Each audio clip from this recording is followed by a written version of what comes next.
Hello students, कैसे हो आप सभी लोग। आज मेरा 6 लेक्चर है, ठीक है, ह्यूमन रिप्रोडक्शन पे। और आज हम लोग डील करने जा रहे हैं गैमीटोजेनेसिस, ठीक है। अब गैमीटोजेनेसिस यानी जो फॉर्मेशन ऑफ गैमीट है उसमें दो पार्ट्स होते हैं। एक जो होता है वो होता है स्पर्मेटोजेनेसिस, है ना, इन केस ऑफ मेल्स, जिसमें क्या बनेंगे, स्पर्म बनेंगे। ओके, ये हम लोग आज बेटर तरीके से डील करने वाले हैं। आज का जो हमारा मेन फोकस होगा that will be on spermatogenesis. Okay, जो दूसरा होता है that is known as oogenesis, जिसमें फॉर्मेशन ऑफ ओवम होगा, which is a very very important topic for NEET perspective. और बच्चों को कई बार डिफ़िकल्टी भी फेस होती है इस टॉपिक में, but after my lecture I am very sure that you will not feel any difficulty. Okay, आज हम लोग स्टार्ट करने वाले हैं स्पर्मेटोजेनेसिस। स्पर्मेटोजेनेसिस यानी फॉर्मेशन ऑफ स्पर्म। और फॉर्मेशन ऑफ स्पर्म या मेल गैमीट या स्पर्मेटोजोआ को हम क्या बोल रहे हैं, we are calling it spermatogenesis. Okay, और स्पर्मेटोजेनेसिस कहाँ से शुरू होता है, किस समय शुरू होता है। तो आपको मैंने बताया था कि जो स्पर्म का फॉर्मेशन है वो प्यूबर्टी के समय शुरू होगा। अंडरस्टूड, 11 ईयर्स, 12 ईयर्स या 13 ईयर पे शुरू होगा। जब किसी लड़के में प्यूबर्टी हिट करेगी तब उसमें स्पर्मेटोजेनेसिस जो है वो बिगिन होगा, इनिशिएट होगा। लेकिन अगर हम लोग बात करें oogenesis के बारे में, तो oogenesis में ऐसा नहीं है, राइट। oogenesis मैंने आप लोगों को बताया भी था कि oogenesis यानी फॉर्मेशन ऑफ ओवम जो है that will not begin at the puberty, that will begin in the foetal life itself, है ना। ओवम का जो फॉर्मेशन है वो फीटल लाइफ में ही शुरू हो जाता है। अंडरस्टूड, इसमें प्यूबर्टी के समय क्या हो रहा है, बेसिकली आपको मालूम है कि प्यूबर्टी के समय जो हाइपोथैलेमस है, हाइपोथैलेमस जिसको हम क्या बोल रहे होते हैं, सुपर मास्टर ग्लैंड और मास्टर्स ऑफ मास्टर ग्लैंड, ये एक हार्मोन प्रोड्यूस करता है जिसका नाम होता है GnRH, that is gonadotrophin releasing hormone. That GnRH will act on the anterior pituitary. ये GnRH किस पे एक्ट करता है, एडिनो हाइपोफाइसिस, जिसको हम एंटीरियर पिट्यूटरी के नाम से जानते हैं। और एंटीरियर पिट्यूटरी जो है ये प्रोड्यूस करता है कौन सा हार्मोन, गोनाडोट्रोफिन्स। एक होता है ल्यूटिनाइजिंग हार्मोन LH और दूसरा होता है आपका FSH, that is follicle stimulating hormone. ये जो LH हार्मोन है इसको मेल के केस में मैंने आपको प्रीवियस लेक्चर में बताया था, उसको ICSH भी बोलते हैं। ICSH का मतलब होता है इंटरस्टिशियल सेल स्टिमुलेटिंग हार्मोन, क्योंकि ये जो LH है ये किसके ऊपर एक्ट कर रहा है, it acts on Leydig cell, है ना। लेडिक सेल कहाँ पे प्रेजेंट है, या इसी को हम इंटरस्टिशियल सेल बोलते हैं। इंटरस्टिशियल सेल या लेडिक सेल कहाँ प्रेजेंट होता है, तो सेमिनिफेरस ट्यूब्यूल के बाहर प्रेजेंट होता है ना। सेमिनिफेरस ट्यूब्यूल के बीच में जो गैप होता है जिसको हम इंटर ट्यूबुलर स्पेस बोलते हैं, वहाँ पर लेडिक सेल प्रेजेंट होता है। और ये लेडिक सेल के ऊपर जब LH एक्ट करता है तो ये क्या प्रोड्यूस करेगा, basically it will secrete testosterone. Understood, testosterone is the main androgen, it is a steroid hormone. testosterone कैसे कैटेगरी के हार्मोन में आता है, ये आप लोगों ने पढ़ा होगा एंडोक्राइन सिस्टम में, ये एक स्टीरॉयड हार्मोन है। अंडरस्टूड। और स्पर्मेटोजेनेसिस में यानी फॉर्मेशन ऑफ स्पर्म में जो दो मेन हार्मोन्स होते हैं वो कौन से हार्मोन्स होते हैं, तो जो दो मेन हार्मोन्स डायरेक्टली इन्वॉल्व होते हैं, वन इज टेस्टोस्टेरोन एंड जो दूसरा हार्मोन है that is known as FSH। Because मैंने आपको ये प्रीवियस क्लास में बताया हुआ है that FSH that is follicle stimulating hormone, it will act on the Sertoli cell. याद है आप लोगों को, सर्टोली सेल या जिसको हम नर्स सेल या सस्टेंटाक्यूलर सेल के नाम से जानते हैं, उस पर FSH जो है वो एक्ट करता है। और सर्टोली सेल से FSH क्या करता है, एक प्रोटीन का सिक्रीशन करवाता है जिसको हम एंड्रोजन बाइंडिंग प्रोटीन बोलते हैं। और वो जो एंड्रोजन बाइंडिंग प्रोटीन है that concentrates the testosterone in the seminiferous tubule so that spermatogenesis जो है वो अच्छे तरीके से हो सके। तो टेस्टोस्टेरोन और FSH जो होगा they are the main hormone. Understood, ये दोनों जो है वो मेन हार्मोन है किस चीज़ के लिए, स्पर्मेटोजेनेसिस के लिए, स्पर्म के फॉर्मेशन के लिए। अंडरस्टूड। अगर आपसे क्वेश्चन पूछा जाएगा कि दो मेन हार्मोन का नाम बताइए जो कि स्पर्म फॉर्मेशन के लिए सबसे इंपॉर्टेंट है, तो आपका दो नाम क्या होगा, टेस्टोस्टेरोन होगा और दूसरा FSH होगा। अंडरस्टूड और नॉट, इज दिस क्लियर, ये बातें समझ में आ गई होगी। ठीक है, अब क्या हो रहा है ना, ये जो स्पर्मेटोजेनेसिस इसके 3 फेजेज हैं, 3 फेजेज होंगे स्पर्मेटोजेनेसिस के। कौन कौन से 3 फेजेस होंगे, एक हो जाएगा इसमें मल्टीप्लिकेशन फेज, ठीक है, जिसमें मल्टीप्लिकेशन होगा। उसके बाद से नेक्स्ट आ जाता है ग्रोथ फेज, और एक और होता है that is known as maturation phase. जो सबसे बड़ा फेज होगा that will be maturation phase. ठीक है, एनसीईआरटी में ऐसे फेजेस नाम लिखा हुआ नहीं है अलग से, बट ठीक है फिर भी हम समझेंगे। और जब ये टॉपिक ख़त्म हो जाएगा then we will study NCERT topic also. ठीक है, अब आप लोगों को मालूम है कि जो इनर वॉल है सेमिनिफेरस ट्यूब्यूल का, है ना, सेमिनिफेरस ट्यूब्यूल के इनर वॉल में दो प्रकार के सेल्स पाए जाते हैं। एक सिंपल क्यूबॉइडल सेल्स होते हैं जिसको हम क्या बोलते थे, स्पर्मेटोगोनियम। ये आप लोगों को मैंने प्रीवियस क्लास में पढ़ा दिया है। जो बच्चे आज के क्लास में मेरे से जुड़े हैं उनसे मेरा रिक्वेस्ट है कि आप प्लीज़ पहले प्रीवियस क्लास के लेक्चर्स को देखिए, उसके बाद आप यहाँ आइए। ठीक है, अदरवाइज़ आपको थोड़ा कम समझ में आए हो सकता है, लेकिन अगर आप डायरेक्ट भी यहाँ रहोगे तो ऐसा नहीं है कि आपको नहीं समझ में आएगा। ठीक है, लेकिन अगर आप प्रीवियस लेक्चर और अच्छे से देखोगे तो और बेटर अंडरस्टैंडिंग होगी और अच्छे तरीके से आपको समझ में आएगा।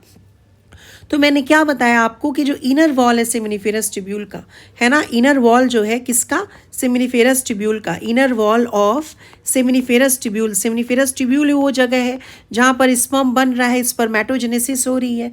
तो inner wall of seminiferous tubule में सिंपल क्यूबॉइडल एपिथेलियम पाया जाता है। Right, you remember, simple cuboidal epithelium पाया जाएगा।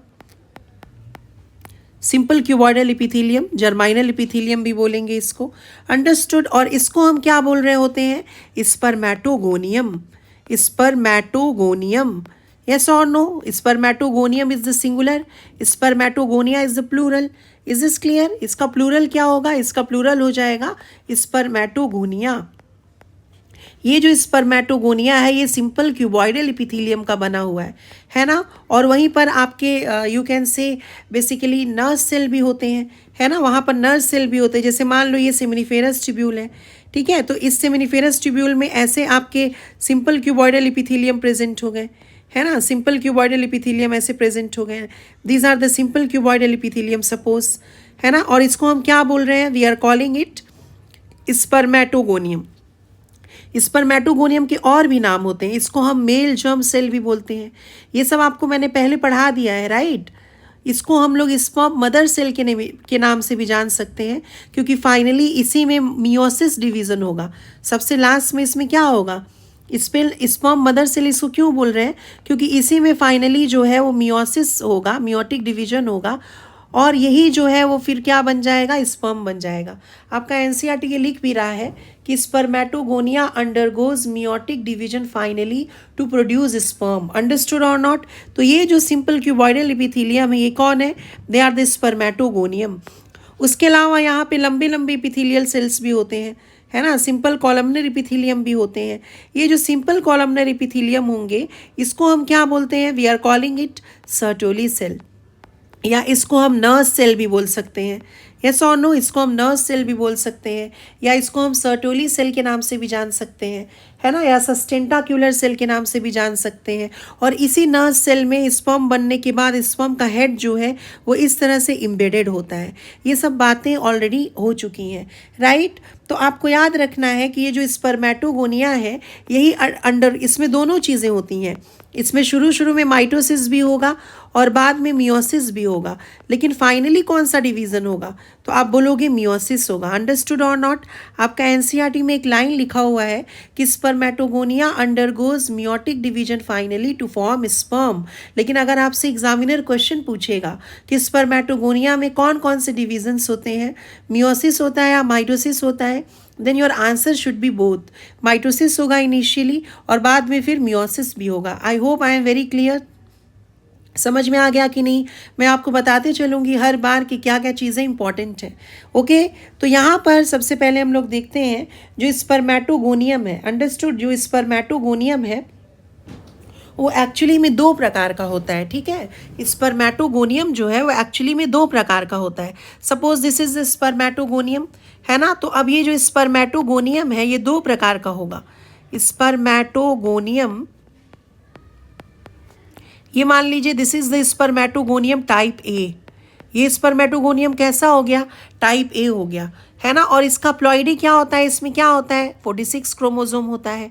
यानी कि ये क्या है, डिप्लॉइड है कि हैप्लॉइड है, ये आपका डिप्लॉइड स्ट्रक्चर है, ठीक है। ये सब चीज़ें आपको पता होगी, ये सब आपको नहीं भी पता होगी तो कोई बात नहीं, 46 क्रोमोसोम है, यानी कि क्या है इसमें 44 प्लस एक्स प्लस वाई या एक्स वाई भी लिख सकते हैं। अंडरस्टूड। ये जो स्पर्मेटोगोनियम टाइप 1 है ना, ये क्या करता है बेसिकली, ये डिवाइड करता है माइटोटिकली। प्लीज रिमेंबर, स्पर्मेटोगोनियम जो है ये मेल जर्म सेल है, सिंपल क्यूबॉइडल इन नेचर है और इनसाइड या inner wall of the seminiferous tubule में प्रेजेंट होता है। स्पर्मेटोगोनियम ही फाइनली डिफरेंशिएट करेगा और क्या बना देगा, स्पर्म। लास्ट में इसमें कौन सा डिवीजन होगा, मियोसिस। एक एक वर्ड पे मेरे फोकस करिएगा, एक भी क्वेश्चन नीट का आपसे नहीं छूटेगा, या आप किसी भी कोचिंग इंस्टीट्यूट में पढ़ते हो उसका जो भी आपका एग्जाम होगा, जो भी आप टेस्ट दोगे, उससे कोई भी क्वेश्चन जो है वो छूटने वाला नहीं है। तो ये जो स्पर्मेटोगोनियम टाइप 1 है ये डिवाइड करेगा माइटोटिकली, यानी माइटोसिस डिवीजन से डिवाइड करेगा और इससे बहुत सारे और भी स्पर्मेटोगोनिया जो है वो अराइज होंगे, बहुत सारे और भी टाइप ए के स्पर्मेटोगोनिया जो है अराइज होंगे और स्पर्मेटोगोनिया टाइप बी वो भी अराइज होगा, यानी दोनों प्रकार के स्पर्मेटोगोनिया इससे अराइज हो सकते हैं। यानी ये जो आपका स्पर्मेटोगोनिया टाइप यू कैन से ए है, इससे क्या बन सकता है, इससे दो चीज़ बन सकती हैं। एक तो आपका स्पर्मेटोगोनिया टाइप ए फिर से बन जाएगा। Suppose this is what, this is the spermatogonia type A again, है ना, ये वाला जो है this is the spermatogonia type A, फिर से बन गया। और ये जो स्पर्मेटोगोनिया जो टाइप ए है, ठीक है, ये बन गया। स्पर्मेटोगोनिया टाइप ए जो है वो हमेशा डिवाइड करते रहेगा। प्लीज़ ये चीज़ याद रखिएगा, समझ में आ रहा है कि नहीं, ये हमेशा डिवाइड करते रहेगा, इसके पास हमेशा पावर होगा डिवीजन करने का, ठीक है। ये जो स्पर्मेटोगोनिया टाइप ए है it can reenter to form the spermatogenic lineage, है ना। इसमें क्या हो सकता है, आई एम सेइंग कि इसमें कंटिन्यूअस डिवीजन है, ये कंटिन्यूअस क्या कर सकता है, डिवीजन कर सकता है, ये कंटिन्यूअसली डिवाइड कर सकता है और ये री इंटर कर सकता है, ये दोबारा एंटर कर सकता है किसमें, टू फॉर्म स्पर्मेटोजेनिक लीनिएज, यानी स्पर्मेटोगोनिया की वजह से पूरे यू कैन से एज में जो मेल है वो क्या करते रहेगा, स्पर्म प्रोड्यूस करते रहेगा। आपने सुना होगा ना, मैंने आपको पहले भी बताया है लेक्चर 1 में ही कि स्पर्मेटोजेनेसिस यानी formation of sperm it continues even in old as, है ना। ओल्डर मेन में भी स्पर्म का फॉर्मेशन रुकता नहीं है। क्यों नहीं रुकता है, स्पर्मेटोगोनिया टाइप ए की वजह से। Spermatogonia type A is the actual reason due to which spermatogenesis continues even in old age, क्योंकि स्पर्मेटोगोनिया टाइप ए फिर से अपने आप को डिवाइड कर सकता है माइटोसिस करके, किसमें, स्पर्मेटोगोनिया टाइप ए में कन्वर्ट कर सकता है और कुछ दूसरे तरह के स्पर्मेटोगोनिया भी बन सकते हैं जिसको हम you can say spermatogonia type B बोलेंगे। अंडरस्टूड और नॉट। तो ये जो है आपका स्पर्मेटोगोनिया टाइप ए है, ऑब्वियसली यहाँ पर भी जो आपका प्लॉइडी होगा वो डिप्लॉइड स्ट्रक्चर होगा और 46 क्रोमोसोम होंगे। ये जो स्ट्रक्चर बना नीचे this is known as spermatogonia या स्पर्मेटोगोनियम टाइप बी, समझ में आ रहा है कि नहीं।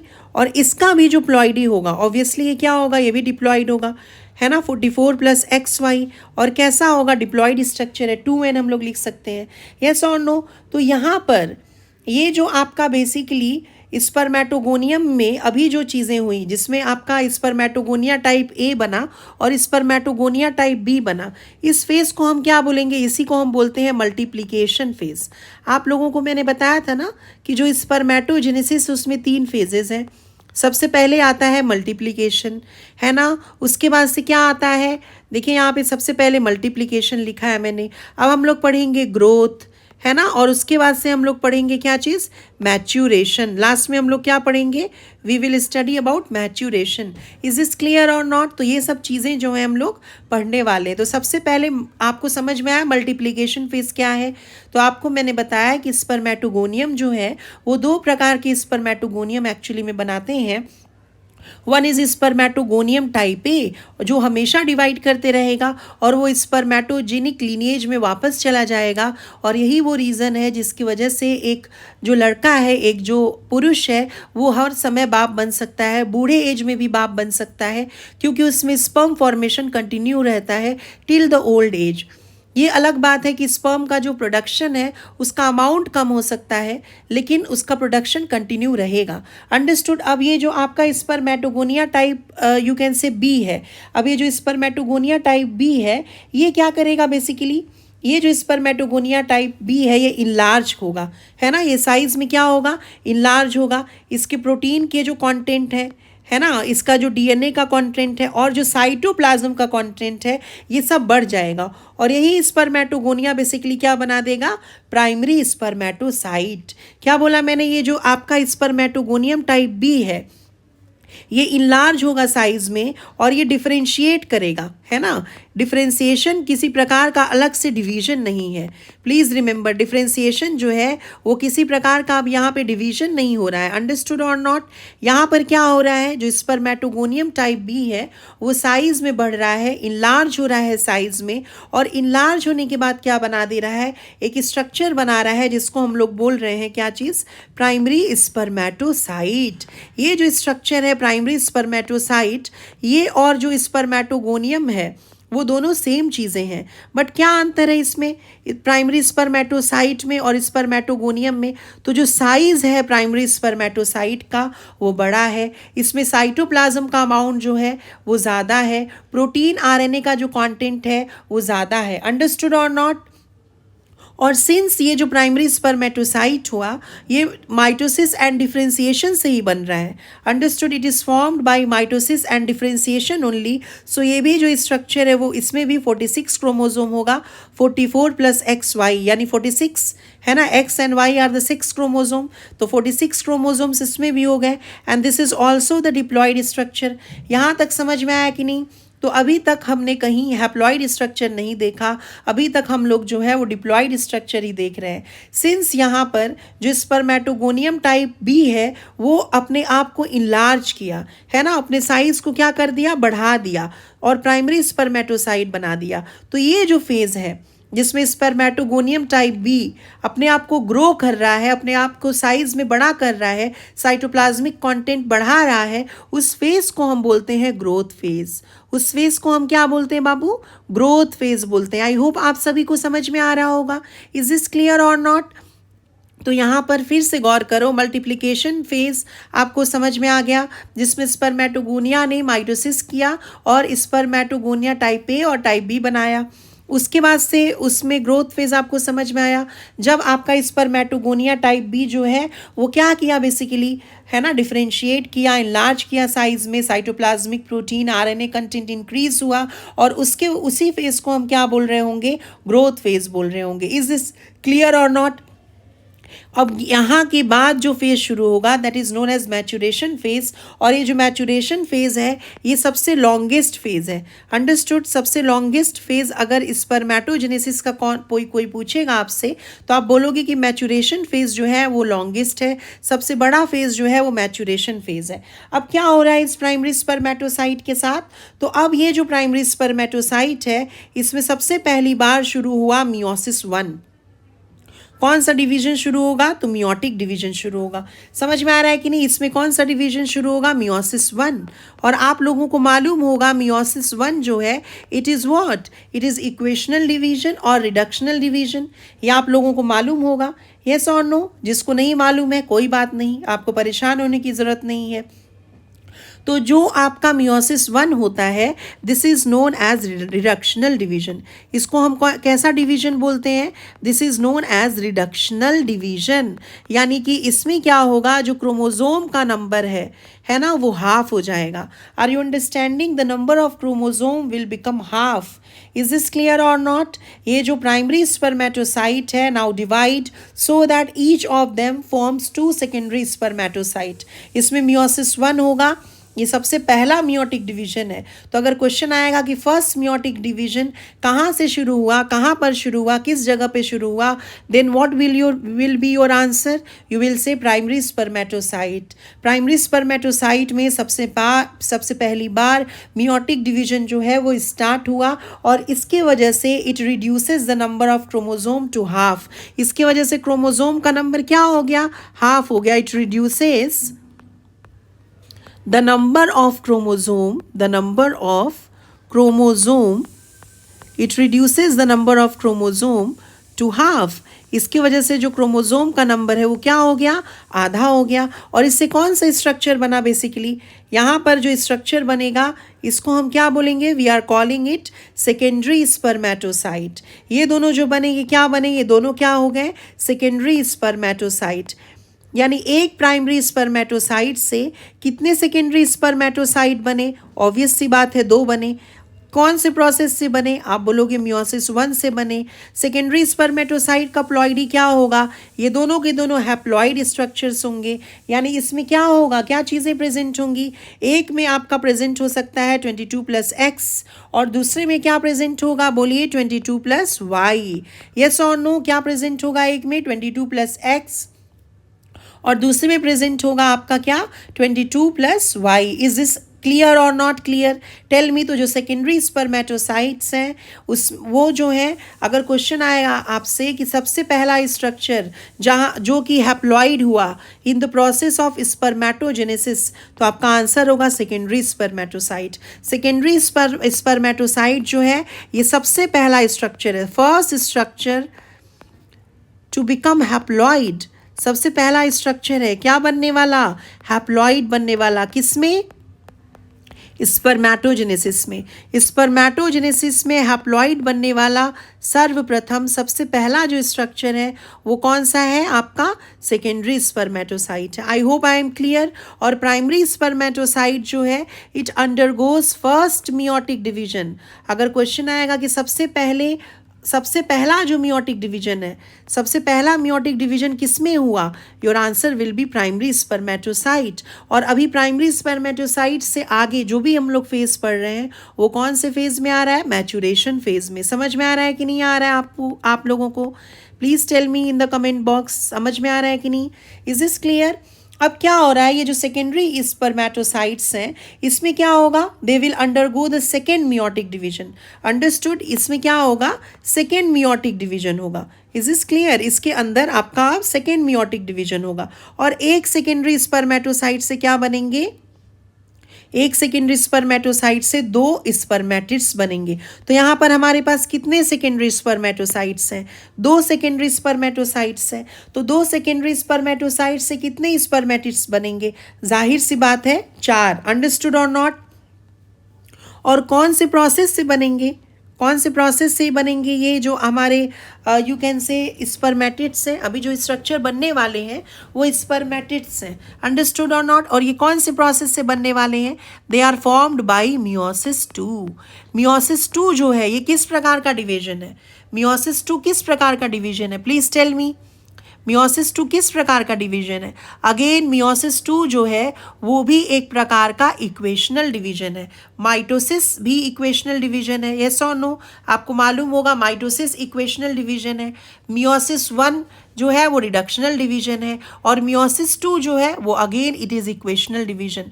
अंडरस्टूड और नॉट। ये क्या है, इक्वेशनल डिवीजन है। इक्वेशनल डिवीजन का यहाँ पर मतलब हुआ कि सेकेंडरी स्पर्मेटोसाइट में जो क्रोमोजोम का नंबर है that will B same in case of the structure which is formed now. यहाँ पे कौन सा स्ट्रक्चर बन रहा है, स्पर्मेटिड्स बन रहा है।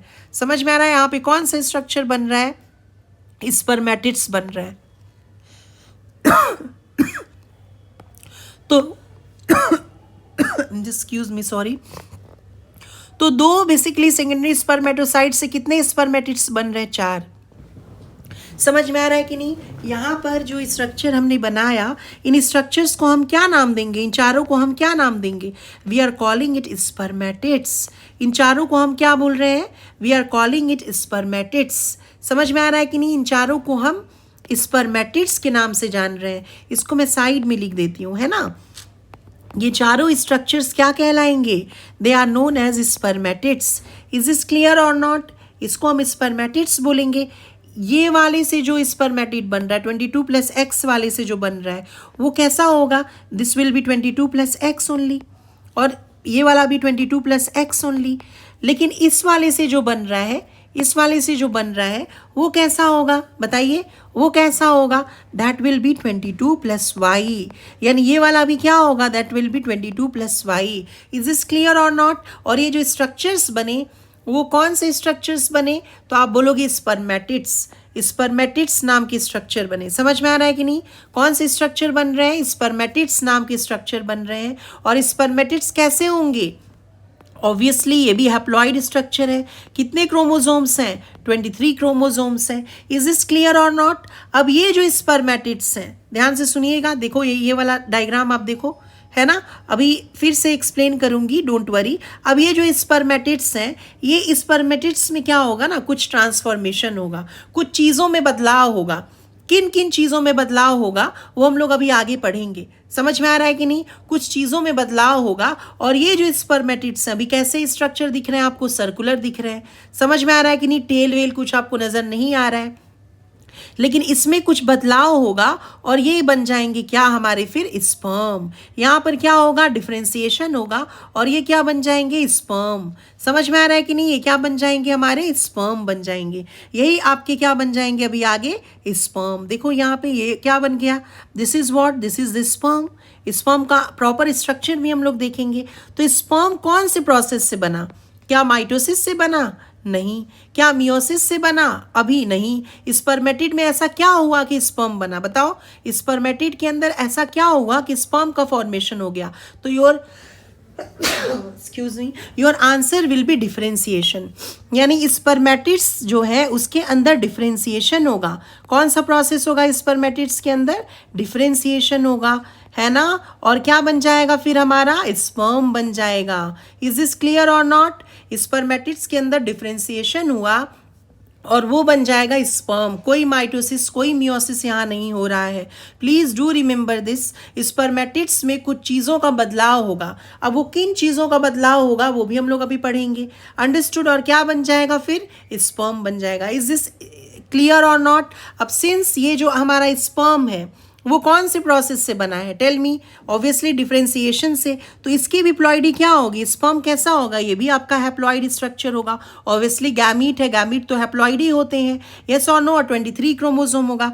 ये 22 प्लस एक्स, ये भी 22 प्लस एक्स, ये 22 प्लस वाई, ये भी 22 प्लस वाई।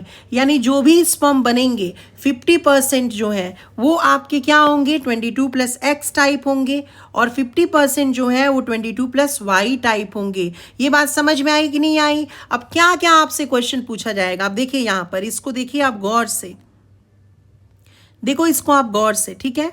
इसको आप गौर से देखो। डिफरेंशिएशन कितनी जगह पर हुआ? अगर आपसे पूछा जाए डिफरेंशिएशन कितनी जगहों पर हुआ है तो आप बोलोगे 2 जगह पर डिफरेंशिएशन हुआ है। कहाँ कहाँ पर डिफरेंशिएशन हुआ है? कौन कौन से वो 2 जगह है जहाँ पर डिफरेंशिएशन हुआ है? तो आप बोलोगे एक तो भाई जो स्पर्मेटोगोनियम है ना, एक तो जो आपका स्पर्मेटोगोनियम है वहाँ पर डिफरेंशिएशन हुआ है और प्राइमरी स्पर्मेटोसाइट बना।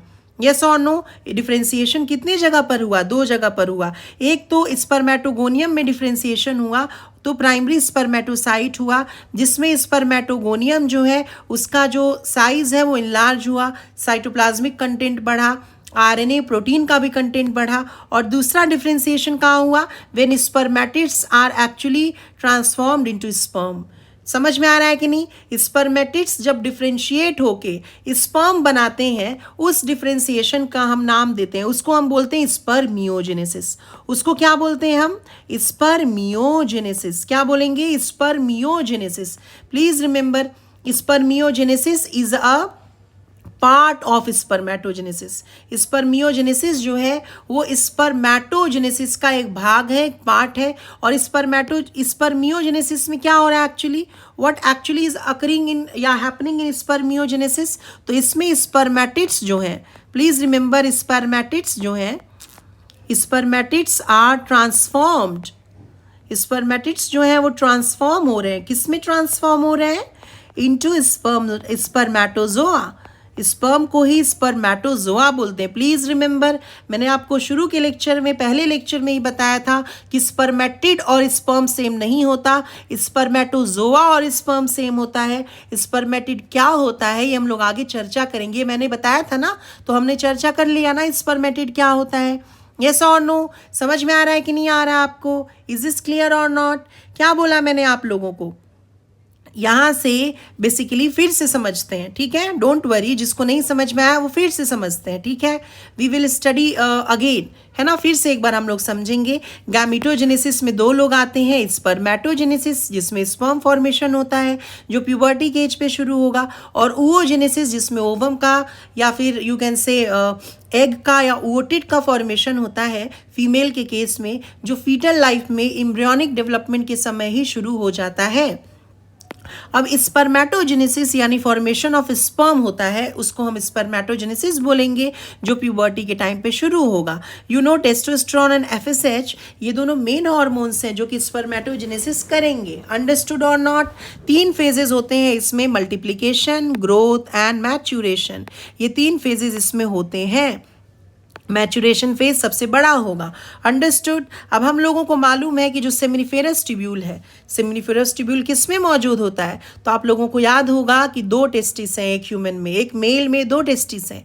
एक टेस्टिस में 250 टेस्टिकुलर लोब्स है ना, और एक टेस्टिकुलर लोब्यूल्स में बेसिकली एक टेस्टिकुलर लोब्यूल में 1 to 3 highly coiled seminiferous tubule होंगे, और उसी सेमिनिफेरस ट्यूब्यूल में स्पर्म फॉर्मेशन होता है। ये हम लोगों ने पहले बात कर चुकी हैं, है ना। और इस पर जो सेमिनिफेरस ट्यूब्यूल है उसमें 2 प्रकार के सेल हैं। एक हमारा क्या हो जाएगा, सिंपल क्यूबॉइडल एपिथेलियम जो कि स्पर्मेटोगोनियम कहलाता है। यही स्पर्मेटोगोनियम जो है वो मेल जर्म सेल है। It will actually undergo what, tell me? तो ये जो मेल जर्म सेल है इसमें क्या होगा, फाइनली इसी के अंदर होगा क्या चीज़, मियोसिस और माइटोसिस दोनों। लेकिन लास्ट में क्या होगा, फाइनली क्या होगा इसके अंदर, तो we know finally it will undergo the meiotic division to form what, sperm. अब इसमें स्पर्मेटोगोनियम जो है ना, जिसका प्लॉइडी क्या है 44 + XY यानी डिप्लॉइड स्ट्रक्चर है। ये जो डिप्लॉइड स्ट्रक्चर है ये क्या बनाएगा, स्पर्मेटोगोनिया टाइप ए, जो उसमें कंटिन्यूअस डिवीजन होगा। इसी वजह से जो मेल है वो 80 साल में 70 साल में भी बाप बन सकता है, क्योंकि sperm production continuous even in case of old age, क्योंकि स्पर्मेटोगोनियम टाइप ए जो है वो एक प्रकार से स्टेम सेल जैसा है। समझ में आ रहा है कि नहीं? You can say it is a reserve stem cell. इसको हम क्या बोल सकते हैं, it is a kind of reserve stem cell. समझ में आ रहा है कि नहीं? जो हमेशा बनाते रहेगा क्या चीज़, स्पर्म। और दूसरा हमारा क्या हो गया, स्पर्मेटोगोनियम टाइप बी, है ना, जिसमें हमारा क्या आ रहा है, बेसिकली ये किससे बन रहा है, स्पर्मेटोगोनियम टाइप ए से ही बन रहा है। अब यहाँ तक प्लॉइडी 46 है। अब स्पर्मेटोगोनियम टाइप बी में क्या होगा, डिफ्रेंसिएशन होगा, और यही आपका क्या बना देगा, बेसिकली स्पर्मेटोगोनियम टाइप बी में जब डिफ्रेंसिएशन होगा तो ये बना देगा प्राइमरी स्पर्मेटोसाइट। प्राइमरी स्पर्मेटोसाइट चूंकि माइटोसिस और डिफ्रेंसिएशन से बन रहा है, इसका भी प्लॉइडी जो होगा वो डिप्लॉइड होगा। 44 + XY यानी 46 क्रोमोसोम्स होंगे इसमें, और ये जो फेज़ है इसको हम ग्रोथ फेज़ बोलेंगे। समझ में आ रहा है कि नहीं आ रहा है? प्राइमरी स्पर्मेटोसाइट जो है सबसे पहली बार अब उसमें मियोटिक डिवीजन शुरू होगा। यस और नो? प्राइमरी स्पर्मेटोसाइट में जब मियोसिस 1 होगा, जो कि एक प्रकार का रिडक्शनल डिवीजन है, तो क्रोमोसोम के नंबर हाफ हो जाएंगे, और जो जिस स्ट्रक्चर का फॉर्मेशन होगा उसको सेकेंडरी स्पर्मेटोसाइट बोलेंगे। इसमें क्रोमोसोम का नंबर हाफ हो गया। ये हैप्लॉइड स्ट्रक्चर्स हैं दोनों के दोनों, ये एक 22 + X, एक 22 + Y, यानी एक प्राइमरी स्पर्मेटोसाइट से 2 सेकेंडरी स्पर्मेटोसाइट्स बने। अब ये जो सेकेंडरी स्पर्मेटोसाइट है, it is the first structure to become haploid in spermatogenesis. Spermatogenesis में सबसे पहली बार हैप्लॉइड स्ट्रक्चर बनने वाला कौन है, तो आप बोलोगे सेकेंडरी स्पर्मेटोसाइट है। अब सेकेंडरी स्पर्मेटोसाइट में मियोसिस 2 शुरू होगा, और ये इक्वेशनल डिवीजन है, यानी क्रोमोसोम का नंबर इक्वल रहेगा। जो सेकेंडरी स्पर्मेटोसाइट है वही स्पर्मेटिड्स में भी होगा। तो सेकेंडरी स्पर्मेटोसाइट के अंदर जब मियोसिस 2 कंप्लीट होगा तो कौन सा स्ट्रक्चर बनेगा, स्पर्मेटिड्स बनेगा। यस और नो? तो टेल मी। तो 2 आपका था क्या, सेकेंडरी स्पर्मेटोसाइट, उससे कितने स्पर्मेटिड्स बने, 4, यानी एक प्राइमरी स्पर्मेटोसाइट से कितने स्पर्मेटिड्स बन रहे हैं, 4। अब उस स्पर्मेटिड्स में क्या होगा, डिफ्रेंसिएशन, और उसी से हमारा मेल गैमिट बन जाएगा जिसको हम बोलेंगे स्पर्म। और ये प्रोसेस जिसमें स्पर्मेटिड्स डिफ्रेंशिएट करके स्पर्म बनाता है, उस प्रोसेस को हम स्पर्मियोजेनेसिस बोलेंगे, विच is a part of spermatogenesis. Yes और नो? अब तुमसे क्वेश्चन क्या पूछा जाएगा कि एक प्राइमरी स्पर्मेटोसाइट से कितने स्पर्म बन रहे हैं, आप बोलोगे 4। एक सेकेंडरी स्पर्मेटोसाइट से कितने स्पर्म बन रहे हैं? तो आप बोलोगे 2। यस और नो? आपका आंसर क्या होगा? Your answer will be 2। ठीक है, समझ में आ रहा है कि नहीं? आपका आंसर क्या होगा? आपका आंसर होगा 2। इज दिस क्लियर और नॉट? अगर आपसे क्वेश्चन पूछा जाएगा कि अगर मान लीजिए 50 प्राइमरी स्पर्मेटोसाइट है ना, अगर प्राइमरी स्पर्मेटोसाइट 50 है तो कितना स्पर्म बनेगा? तो ऑब्वियस सी बात है, अगर हमारे पास वी नो कि एक प्राइमरी स्पर्मेटोसाइट है, अगर है ना, एक प्राइमरी स्पर्मेटोसाइट से कितने स्पर्म बन रहे हैं? 4 स्पर्मेटिड्स भी बन रहा है ना, और 4 स्पर्म भी बन रहे हैं। इज दिस क्लियर और नॉट? 4 स्पर्म भी बन रहे हैं। तो अगर हमसे क्वेश्चन पूछा जाएगा कि अगर आपसे क्वेश्चन पूछा जाए कि 50 प्राइमरी स्पर्मेटोसाइट है तो उससे कितना स्पर्म बनेगा या और कितना स्पर्मेटिड बनेगा? तो your answer will be simple, your answer will be 50 × 4, that means 100 sperm. 100 sperm या स्पर्मेटोजोआ बनेगा, और स्पर्मेटिड कितना बनेगा? 100 स्पर्मेटिड भी बनेगा। यस और no? Not 100, I'm so sorry, 50 × 4 is 200, okay? I'm so sorry for this. 50 × 4 क्या हो गया? 200, है ना? 200 स्पर्म भी बनेगा और 200 स्पर्मेटिड्स भी बनेंगे। इज दिस क्लियर और नॉट? टेल मी, कितने बनेंगे? 200 बनेंगे। यानी अगर 25 प्राइमरी स्पर्मेटोसाइट होगा तो कितना स्पर्म बनेगा? ऑब्वियस सी बात है, 25 × 4 करेंगे तब 100 आंसर हो जाएगा, है ना। अगर आपसे क्वेश्चन पूछा जाएगा कि सपोज 100 स्पर्म बनाना है तो हमें कितने प्राइमरी स्पर्मेटोसाइट की ज़रूरत पड़ेगी? तो ऑब्वियसली 100/4 आप कर दोगे, यानी 25। क्यों? क्योंकि 4 स्पर्म जो है वो एक प्राइमरी स्पर्मेटोसाइट से बनता है, तो 100 स्पर्म किससे बनेगा, है ना? 100/4 दैट इज़ 25। अगर आपसे क्वेश्चन पूछा जाएगा कि एक सेकेंडरी स्पर्मेटोसाइट से कितना स्पर्मेटिड बनेगा, एक सेकेंडरी स्पर्मेटोसाइट से कितना स्पर्मेटिड बनेगा, कितना स्पर्मेटिड बनेगा ये भी आप बताइए, एंड कितना स्पर्म बनेगा ये भी बताइए। दोनों का आंसर सेम होगा, है ना। कितना स्पर्मेटिड या कितना स्पर्म बनेगा बताओ एक सेकेंडरी स्पर्मेटोसाइट से? ऑब्वियसली क्या होगा आंसर? 2। देख लो, आप डायग्राम में देख लो, है ना। यहाँ पर देखिए आप, ये आपका सेकेंडरी स्पर्मेटोसाइट है एक, इससे कितना स्पर्मेटिड बना? 2। और कितना स्पर्म बना? 2। और 2 सेकेंडरी स्पर्मेटोसाइट होगा तो कितना स्पर्म बनेगा? 4। कितना स्पर्मेटिड बनेगा? 4। आई hope I am very clear. समझ में आ रहा है कि नहीं? अगर क्वेश्चन आएगा कि 100 स्पर्मेटिड से कितना स्पर्म बनेगा तो आप बोलोगे 100। क्यों? क्योंकि स्पर्मेटिड में डिफ्रेंसिएशन होगा तभी तो स्पर्म बनेगा। अगर 500 स्पर्मेटिड है तो कितना स्पर्म बनेगा? आप बोलोगे 500। अगर आपसे क्वेश्चन आए how many meiotic divisions are required, देखो ये बहुत अच्छा क्वेश्चन है। अगर इस तरह का क्वेश्चन आए हाउ मेनी, ठीक है, how many meiotic division,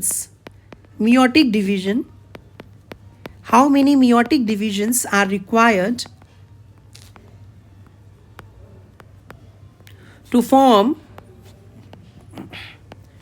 100 sperms, 100 sperm या 100 स्पर्मेटोजोआ, है ना, बनाने के लिए। अगर स्पर्मेटिड के लिए क्वेश्चन पूछा तो भी वो भी सेम ही होगा आंसर। तो कितना आपको मियोटिक डिवीजन चाहिए? तो ऑब्वियसली आप देखो, एक मियोटिक डिवीजन हुआ, है ना, मियोसिस 1 प्लस मियोसिस को एक मियोटिक डिवीजन काउंट करना, अलग अलग नहीं काउंट करेंगे। मियोसिस 1 और मियोसिस 2, कहाँ गया मियोसिस 2? ये रहा। ओ सॉरी, एक सेकेंड, ये कहाँ था?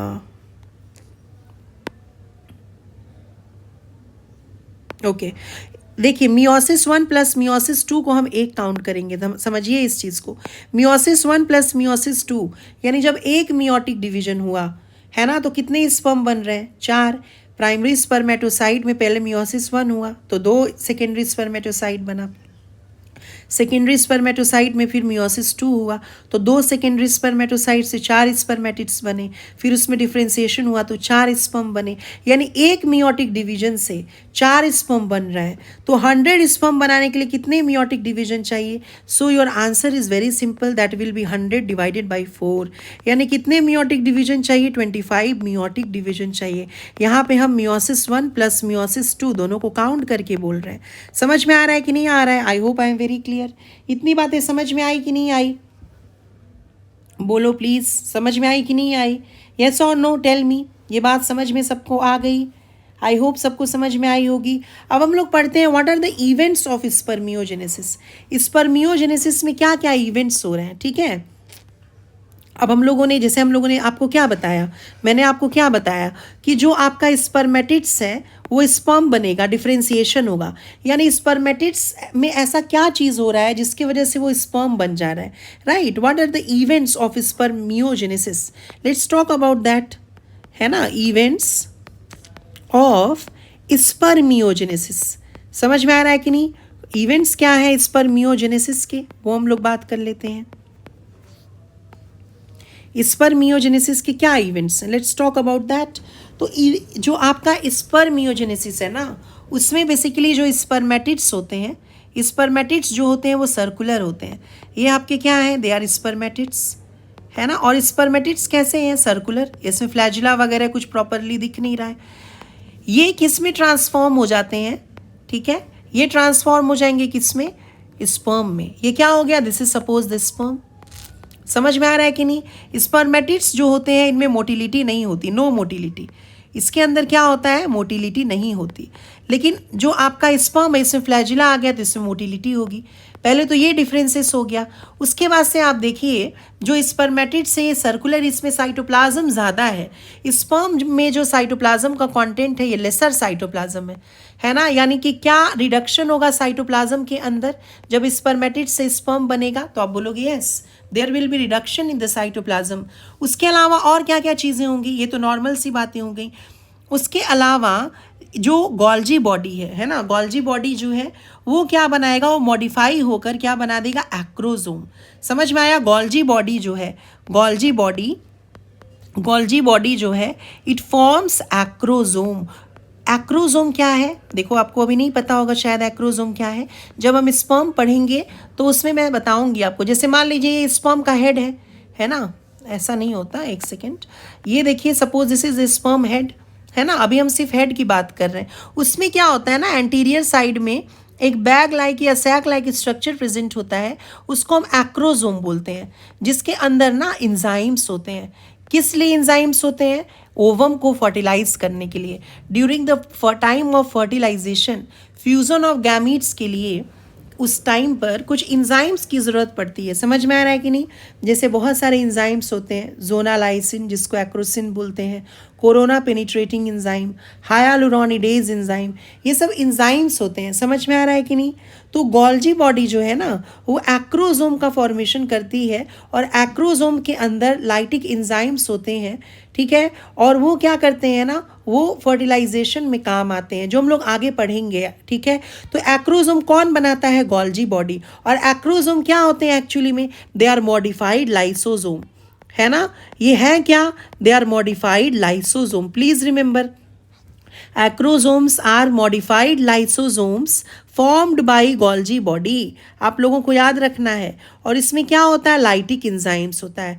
आप लोगों ने अगर बायोमोलिक्यूल्स पढ़ा होगा तो बायोमोलिक्यूल्स में आपने 6 क्लासेस ऑफ इंजाइम्स पढ़ी होगी।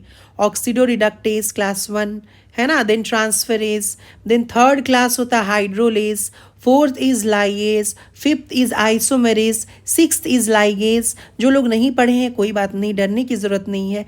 एक्रोजोम में जो इंजाइम्स है इट बिलोंग्स टू क्लास 3। कौन से इंजाइम से बिलोंग कर रहा है, एक्रोजोम्स के इंजाइम्स क्लास 3 से बिलोंग कर रहा है। और क्लास 3 इंजाइम्स कौन से होते हैं, दे आर हाइड्रोलेजेस। समझ में आ रहा है कि नहीं। अगर बारीकी से एग्जामिनर ने क्वेश्चन बनाया तो वो बना सकता है, यस और नो। तो जो आपका स्पर्मेटिड है उसमें क्या होता है, गॉल्जी बॉडी जो है वो एक्रोजोम नहीं बना रहा होता है, लेकिन स्पर्म के केस में क्या होता है, गॉल्जी बॉडी जो है वो एक्रोजोम का फॉर्मेशन कर देगा। अंडरस्टूड और नॉट। उसके अलावा और कौन से इवेंट होंगे, इलोंगेशन एंड कंडेंसेशन होगा, किसका, न्यूक्लियस का। So there will be condensation and elongation. जो न्यूक्लियस होगी वो कंडेंस हो जाएगी, इलोंगेट हो जाएगी, यहाँ पर प्रेजेंट हो जाएगी ऑफ न्यूक्लियस, यस और नो। और ये न्यूक्लियस ही स्पर्म का फ्यूज करेगा ओवम के न्यूक्लियस के साथ जाइगोट बनाने के लिए, राइट। और उसके बाद से एक और स्ट्रक्चर का डेवलपमेंट होता है, जब हम लोग पढ़ेंगे ना स्पर्म तो आपको समझाऊंगी। That is known as development of axial filament. समझ में आ रहा है, एक्सियल फिलामेंट का भी डेवलपमेंट होगा, एक्सियल फिलामेंट। और एक्सियल फिलामेंट में माइक्रोट्यूबुलर अरेंजमेंट कितना होता है, ये अभी सही बता देती हूँ, 9+2। सेल चैप्टर में आपने पढ़ा भी होगा, 9 डुप्लेट्स एंड 2 सिंगलेट्स। यस और नो, यस और नो। तो ये जो चेंजेस हैं ये इवेंट्स होंगे स्पर्मियोजेनेसिस में। कौन कौन से इवेंट्स होंगे स्पर्मियोजेनेसिस में? तो स्पर्मेटिड सर्कुलर है, स्पर्म जो है उसमें फ्लैजिला वगैरह आ जाएगा। स्पर्मेटिड्स में मोटिलिटी नहीं है, लेकिन यहाँ स्पर्म में मोटिलिटी है। आपको मालूम होना चाहिए कि sperm of all the animals except Ascaris, Ascaris को छोड़ के सारे एनिमल्स का जो स्पर्म है वो मोटाइल होता है। समझ में आया? मूवमेंट शो करता है। इसमें साइटोप्लाज्म कम है और स्पर्मेटिड के अंदर साइटोप्लाज्म ज़्यादा है। उसके अलावा गोल्जी बॉडी एक्रोजोम बना लेगा, कंडेंसेशन एंड इलोंगेशन होगा न्यूक्लियस का, और एक्सियल फिलामेंट का डेवलपमेंट होगा जिसमें माइक्रोट्यूबुलर अरेंजमेंट 9+2 होगा। इज दिस क्लियर और नॉट? आप लोग मुझे बताओ, 1 प्राइमरी स्पर्मेटोसाइट से कितने स्पर्म बनेंगे? 4। 1 सेकेंडरी स्पर्मेटोसाइट से कितने स्पर्म बनेंगे? 2। कितने मियोटिक डिवीजन रिक्वायर्ड है 200 स्पर्म बनाने के लिए? तो 200 divided by 4 that is 50 meiotic division. Yes और नो? अब आप लोगों को पता होगा कि जब स्पर्म बन जाता है तो वो सर्टोली सेल के अंदर इम्बेडेड होता है। The head of the sperm is actually embedded in the Sertoli cell. अब क्या होना है ना, उस स्पर्म को रिलीज होना है किससे? बताइए, कहाँ पे रिलीज हो रहा है? होना है सर्टोली सेल से बाहर निकलना है और सेमिनिफेरस ट्यूब्यूल के ल्यूमेन में आना है। Am I audible and are you understanding everything?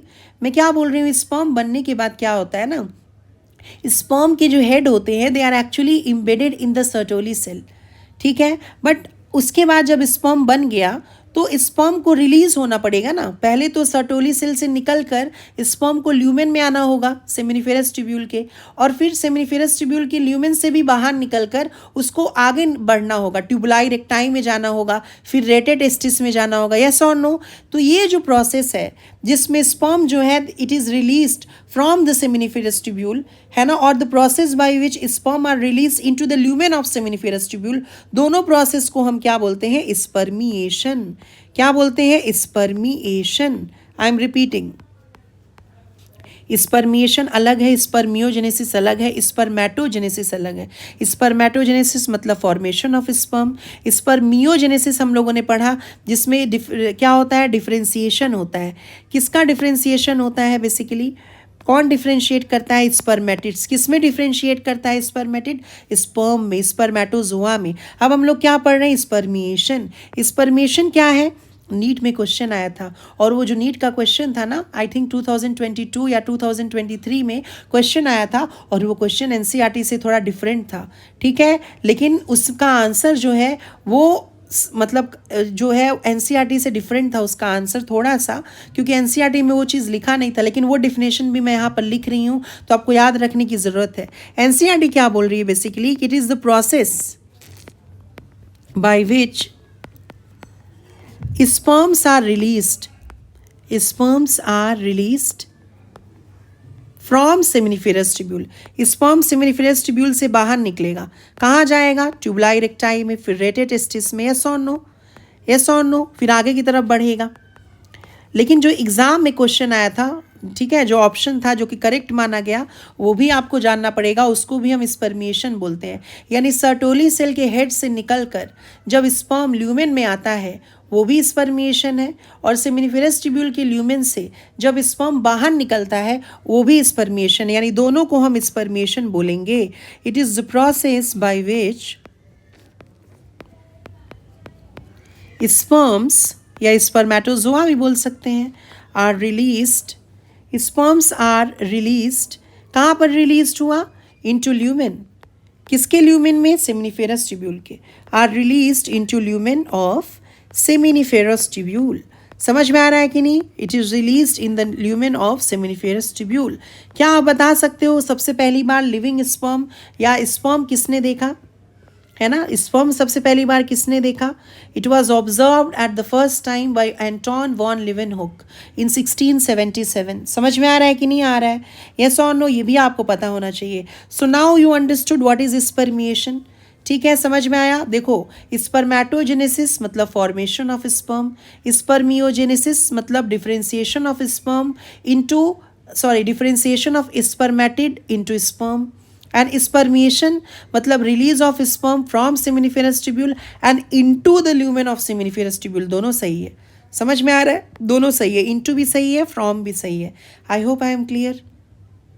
यहाँ तक आप सबको समझ में आ गया? क्लियर हो गई बातें? बताइए यस और नो, सबको समझ में आ गया अच्छे से? बोलो, कोई डाउट रह गया आपके दिमाग में? यस, कोई डाउट रह गया आपके दिमाग में? स्पर्म का स्ट्रक्चर हम लोग नेक्स्ट क्लास में देखेंगे, इसके पहले हम लोग एनसीईआरटी की आज रीडिंग करेंगे। कोई डाउट रह गया? बताओ कितनी जगह पर डिफ्रेंसिएशन होता है स्पर्मेटोजेनेसिस में? डिफ्रेंसिएशन कितनी जगह पे हो रहा है? 2 जगह पर। एक, जब स्पर्मेटोगोनियम प्राइमरी स्पर्मेटोसाइट बन रहा है, उसको बेसिकली स्पर्मेटोसाइटोजेनेसिस बोल रहे हैं उस प्रोसेस को, बट वो मैं मेंशन नहीं कर रही हूँ, वो थोड़ा ज़्यादा हो जाएगा आप लोगों के लिए। और दूसरा, जब स्पर्मेटिड स्पर्म बन रहा है, उस प्रोसेस को हम स्पर्मियोजेनेसिस बोल रहे हैं, वो आपको याद रखना है। तो इस पर जो डिफ्रेंसिएशन है, डिफ्रेंशिएशन हो रहा है ना, यानी कुछ ना कुछ डिफ्रेंशिएट करके स्पेशलाइज सेल बनना। डिफ्रेंशिएशन का मतलब होता है कि जब सेल अपने आप को स्पेशलाइज कर ले किसी पर्टिकुलर चीज़ में, उसको डिफ्रेंशिएशन बोलेंगे। Differentiation occurs at 2 places. कितने जगह पर डिफ्रेंशिएशन हुआ? 2 जगह पर। इन स्पर्मेटोजेनेसिस, स्पर्मेटोजेनेसिस में डिफ्रेंशिएशन 2 जगहों पर हुआ। समझ में आ गया कि नहीं आपको ये बात? इज दिस क्लियर और not? I hope I am clear. ये बातें समझ में आ गई सबको? श्योर? सबको समझ में आ गई? आप लोग प्लीज़ कमेंट बॉक्स में मुझे ज़रूर बताइएगा आपको समझ में आ रहा है कि नहीं ये लेक्चर अच्छे से, ठीक है? और ये चीज़ें लिख लीजिएगा अच्छे से मेरे साथ, जो भी मेरा नोट्स है वो लिख लीजिए आप। स्क्रीनशॉट लेना है तो स्क्रीनशॉट ले लो, ये देखो, ठीक है? If you want to take the screenshot you can take and then you can write also. देखिए मैंने बहुत अच्छे से बताया, कुछ भी छूटा नहीं है, मुझे नहीं लग रहा है कुछ भी छूटेगा, है ना? पॉज करके you can take the screenshot also. Is this clear? समझ में आ गया? अब एक बार हम लोग एनसीईआरटी रीड करें। स्पर्म का स्ट्रक्चर जो है हम लोग इसके बाद वाले क्लास में देखेंगे। देखिए एक बार एनसीईआरटी रीड करते हैं। देखो यहाँ पर एनसीईआरटी, चलिए पढ़ते हैं। क्या है यहाँ पे लिखा हुआ? Gametogenesis, that is formation of gamete, है ना? The primary sex organ, primary sex organ कौन है? मेल में टेस्टिस है। क्यों? क्योंकि टेस्टिस ही बना रहा है स्पर्म और male hormone that is testosterone which is a steroidal hormone. And ovary किस में है? फीमेल्स में है, क्योंकि ओवरी क्या बना रहा है? फीमेल गैमिट, ओवम या एग, और फेमिनाइजिंग हार्मोन्स भी बना रहा है, स्टीरॉयड हार्मोन्स बना रहा है, जैसे estrogen and progesterone. Sperm and ovum respectively. You know this, yes or no? By the process called gametogenesis, in testis के अंदर the immature male germ cell, है ना? ये मैच्योर तो हुए नहीं है। The immature male germ cell, जिसको स्पर्मेटोगोनियम बोलते हैं, they produce sperm by the process called spermatogenesis, है ना? टेस्टिस में immature male germ cell जो है वो प्रोड्यूस करेंगे स्पर्म। कौन से प्रोसेस से? स्पर्मेटोजेनेसिस प्रोसेस से, विच बिगिंस एट प्यूबर्टी। अब यहाँ एग्जामिनर आपसे ये भी क्वेश्चन दे सकता है कि मेल जर्म सेल जो है वो शुरू में क्या होंगे? इमेच्योर है कि मैच्योर है? इमेच्योर है। प्लीज़ रिमेंबर, स्पर्मेटोगोनिया प्लूरल है और स्पर्मेटोगोनियम सिंगुलर है। और ये कहाँ पे प्रेजेंट है? मैंने लिखवाया भी है, बार बार बोला भी है, inside wall of seminiferous tubule. कौन से सेल से बने हैं? Simple cuboidal epithelium. इसका और क्या नाम है? Male germ cell. Multiply by mitotic division, है ना? लेकिन क्या सिर्फ माइटोटिक डिवीजन होता है? नहीं, फाइनली कौन सा डिवीजन होगा? मियोटिक। तो इसमें कौन कौन से डिवीजन्स होते हैं? अगर एग्जामिनर आपसे पूछता है तो आप बोलोगे स्पर्मेटोगोनियम में दोनों डिवीजन्स होंगे, मियोटिक और माइटोटिक दोनों। पहले माइटोटिक फिर meiotic. And increase in number, है ना? शुरू में कौन सा फेज था? मल्टीप्लिकेशन फेज, याद करिए आप लोग। उसके बाद से क्या लिख रहा है कि each spermatogonium is diploid, yes, 44 + XY यानी 46 क्रोमोसोम, यस और नो? डिप्लॉइड स्ट्रक्चर है, 46 क्रोमोसोम है। Some of the spermatogonium call primary spermatocyte. Primary spermatocyte and spermatogonium type B same ही चीज़ तो था, बस अंतर क्या था कि जब स्पर्मेटोगोनियम टाइप बी जो है वो डिफ्रेंशिएट करके प्राइमरी स्पर्मेटोसाइट बना रहा था, वो एनलार्ज हो जा रहा था और उसमें साइटोप्लाज्म का अमाउंट, है ना, बढ़ जा रहा था, यस और no? Periodically undergoes meiosis. Primary spermatocyte में क्या होगा, मियोसिस होगा। स्पर्म बनने में कितना समय लगता है, एक बार स्पर्म बनने में एटलीस्ट 65 to 74 डेज लगता है। समझ में आ रहा है, स्पर्मेटोजेनेसिस को कंप्लीट होने में 65 to 74 डेज लगता है, ठीक है, क्या करने में, टू कंप्लीट स्पर्मेटोजेनेसिस। स्पर्म का फॉर्मेशन एक दिन का नहीं है, एक दिन में स्पर्म नहीं बन जाता, समझ में आ रहा है कि नहीं। 65 to 74 डेज लग जाते हैं, यानी मोर देन 2 months लग जाएंगे स्पर्मेटोजेनेसिस को होने में, कंप्लीट होने में, यस और नो। उसके बाद क्या मैंने आपको बताया बेसिकली कि देखो यहाँ पे a primary spermatocyte completes the first meiotic division, जो रिडक्शनल डिवीजन है, लीडिंग टू फॉर्मेशन ऑफ, क्या बनाएगा ये, 2 equal haploid cells called secondary spermatocyte. जो भी डिविजन्स हो रहे हैं इसमें, है ना, मियोसिस 1 मियोसिस 2 सारे इक्वल डिवीजन है। जब हम लोग oogenesis पढ़ेंगे ना फीमेल में, तब उसमें मियोसिस 1 और मियोसिस 2 दोनों अनइक्वल डिवीजन्स होंगे, समझ में आया। फीमेल के केस में मियोसिस 1 मियोसिस 2 दोनों अनइक्वल होंगे। क्यों अनइक्वल होंगे उसका रीज़न भी मैं वहाँ पर आपको बताऊंगी। विच हैव ओनली 23 क्रोमोसोम्स, है कि नहीं, आधा के पास 22 + x, आधा के पास 22 + y। The secondary spermatocyte undergo second meiotic division, जो कि इक्वेशनल डिवीजन है, to produce 4 equal haploid spermatids, yes और नो। एक प्राइमरी स्पर्मेटोसाइट से 2 सेकेंडरी स्पर्मेटोसाइट, 2 सेकेंडरी स्पर्मेटोसाइट से फाइनली 4 इक्वल हैप्लॉइड स्पर्मेटिड्स बनेंगे। What will be the number of chromosome in the spermatid, obviously we know spermatid क्या है, this is also a haploid structure, 23 chromosomes होगा, yes और no, haploid structure है ये। The spermatids are transformed into spermatozoa by the process called spermiogenesis. समझ में आया क्या क्या चेंजेस होंगे, वो भी मैंने आपको बता दिया।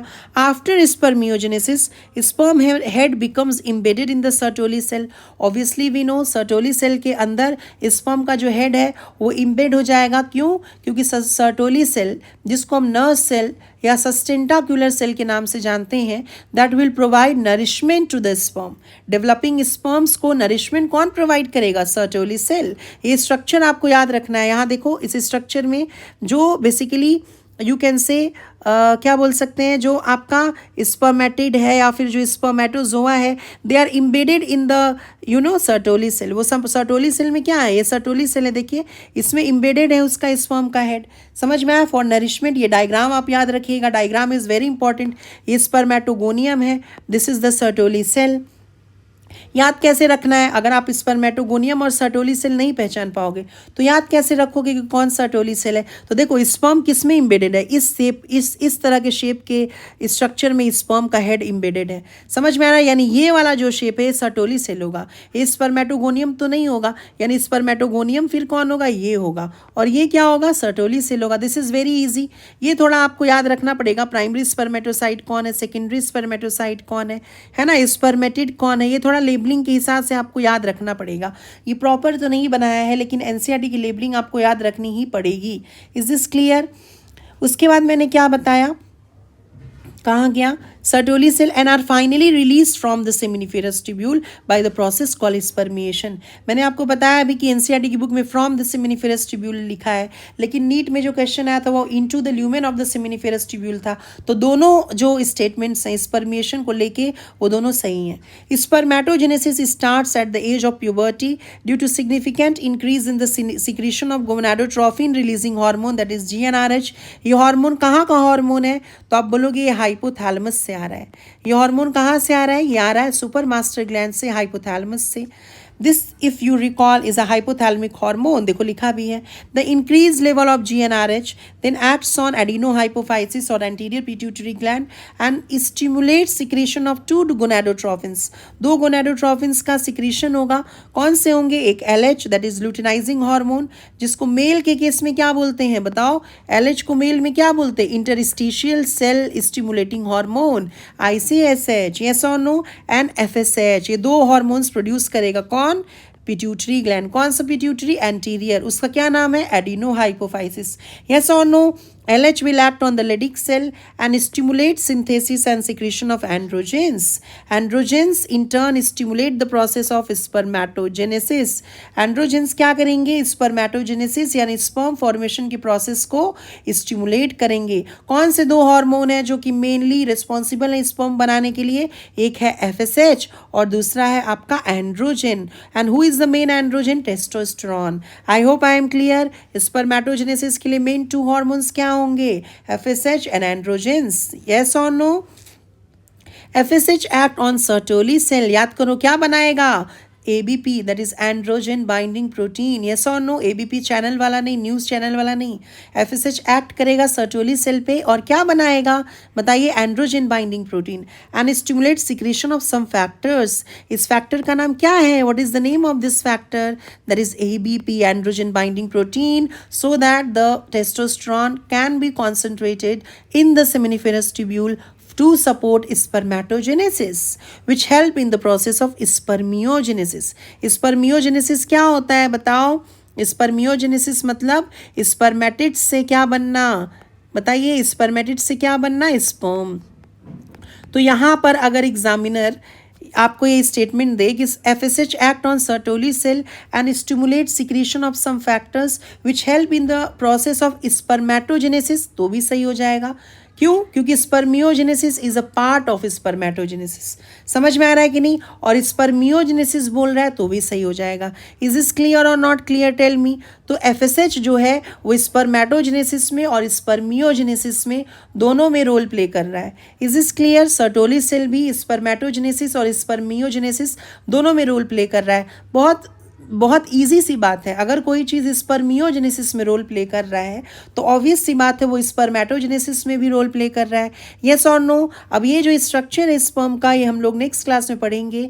आई थिंक आप लोगों को मेरा लेक्चर अच्छा लगा होगा शायद. और अगर ये लेक्चर अच्छा लगा है, आपको लगता है ये हेल्पफुल है, तो प्लीज़ अपने फ्रेंड्स के साथ भी शेयर करिए. कमेंट्स करिए आपको ये लेक्चर कैसा लगा, क्योंकि मुझे मोटिवेशन आपके कमेंट के थ्रू ही मिल सकता है. आपके लाइक्स, शेयर और सब्सक्राइब के थ्रू ही मिल सकता है. समझ में आ रहा है कि नहीं आ रहा है? ठीक है. तो प्लीज़ मुझे भी थोड़ा मोटिवेशन मिले, इसलिए कमेंट ज़रूर करिएगा. मुझे बताइएगा आपको ये लिए हेल्पफुल है कि नहीं है. ठीक है. सो दैट कि मेरे अंदर एक डेडिकेशन रहे आगे और भी वीडियोस अपलोड करने का. चलो, thank you so much students for watching.